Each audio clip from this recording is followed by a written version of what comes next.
I knew I was in trouble. So what I did, I took it upon myself to hire a counselor for co-parent counseling with my ex-wife. We attended about 4 sessions, and each time she would act one way in front of the counselor. On the outside in the parking lot, she'd be up to her own things with her criticisms and, you know, foul gestures to me. So I knew I wasn't making any headways there. As a matter of fact, one of her weapons against me was to, anytime I forced to see my visitation, she would try to go in and ask for more child support, or either she'd file false charges of assault or something else where she'd get a protective order against me to keep me away from my son. None of those things ever occurred, but in every case I had to hire an attorney and defend myself to the tune of at least $5,000 each time. Now that's not anything to sneeze at.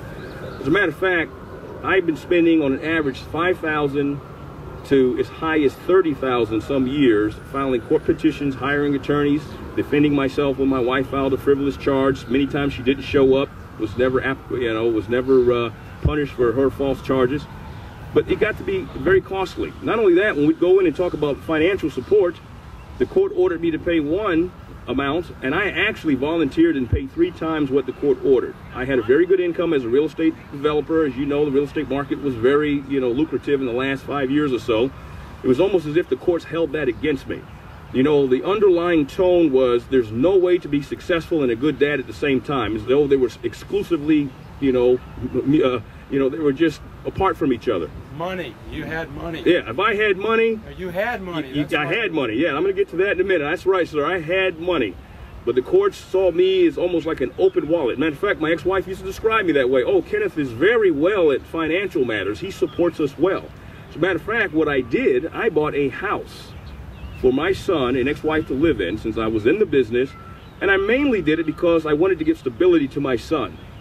In his early life, my ex-wife moved around so many times, moving this child from house to house. She was just very unstable financially and even emotionally and mentally in some cases. But when I mention that, it sounds like sour grapes, so I won't even get into that part. But she moved my boy around, so I bought them a house just 5 minutes away from my own house, paid all expenses, all utilities. I didn't require anything from her except let me have a relationship with my son.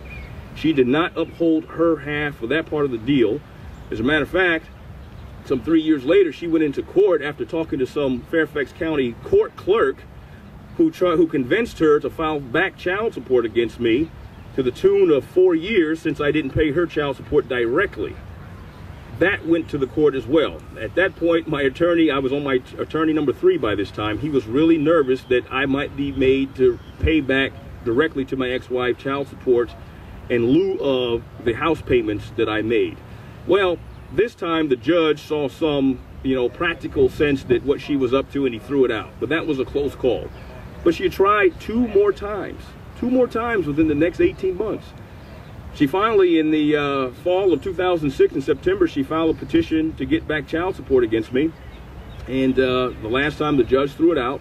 And by this time, I was seeking custody of my son. It was very clear that there was no way that my ex-wife was going to cooperate to give me even the court-ordered visitation. So we decided, okay, well, the best way to do this is I go for custody. Well, at that point, the courts recommended a family evaluator, a psychologist here, a local guy in Virginia. His name was Dr. Zuckerman, William Zuckerman, was supposed to review myself, my ex-wife, and our son to find out what would be the best scenario for him. Of course, I was made to pay the tab. As you know, I was the guy with the money. My ex-wife didn't have any, so I gladly paid. And I met with this gentleman. In 2006, I met with him at least 2 or 3 times a week going over this. As a matter of fact, I closed my business down. Because you just can't run a business and give your attention to this kind of thing all at the same time. Fighting for my paternal rights, visitation, and then ultimately custody turned into a full-time job for me. It was stressful. It was financially expensive. Of the year 2006, when all the dust settled, I spent almost nearly $80,000 on evaluations, on legal fees. Every time I filed something, my ex-wife would file a suit against me about a protective order, charging me with false allegations.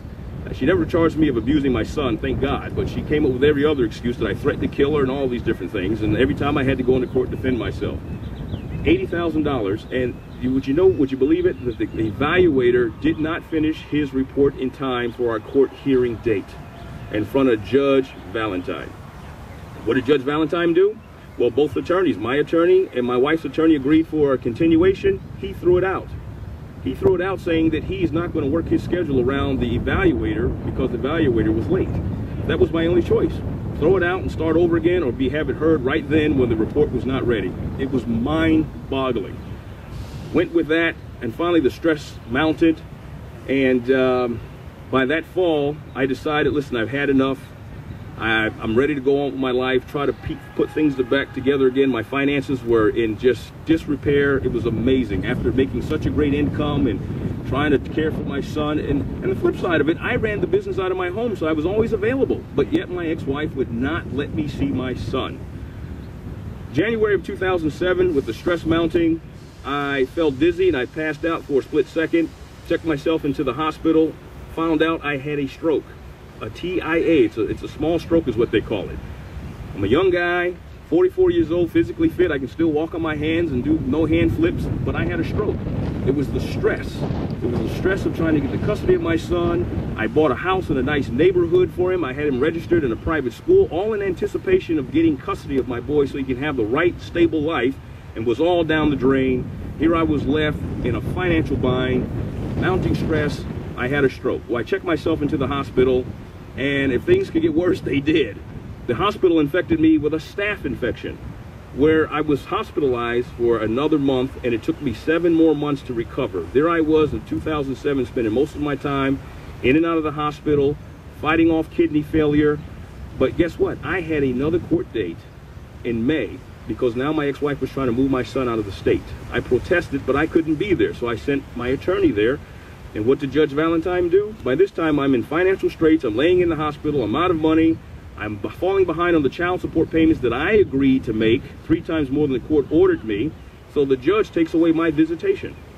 He allows my ex-wife, to move to Florida, and it reduces my visitations to 2 weeks every August. Here I am in a hospital bed trying to recover.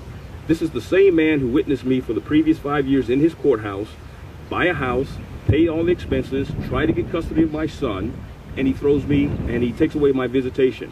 So 2 months later in June, we have another hearing for back child support. I'm on my back. Hey, I'm drained. This court system drained me over a matter of 8 years by that time. I'm on my back. My business is gone. I'm about to lose my own house. We go to court for financial support, and my attorney shows the foreclosure statements on my developments, a foreclosure notice on my own house, medical bills. I was facing kidney failure at this time from that infection. I had 10% of my kidney function. As a matter of fact, the George Washington Medical Center Hospital did an emergency surgery on me. 19 days I was in the court, and the judge jailed me. Judge Michael J. Valentine threw this dad in jail because I'd run out of money. There I was, barely making it health-wise. Throws me in jail. They locked me up that same day. No medications, nothing. As a matter of fact, during his closing arguments, when he sentenced me, he accused me of voluntary impoverishment, where he was accusing me of purposely devastating my own finances so I would not have to pay child support. Now remember, I'm the guy that volunteered to buy my son a house so I can keep him close. I paid 9 years of court expenses trying to see my son, yet for some reason in this judge's mind, I willfully withheld child support payment. No, judge, I was out of money.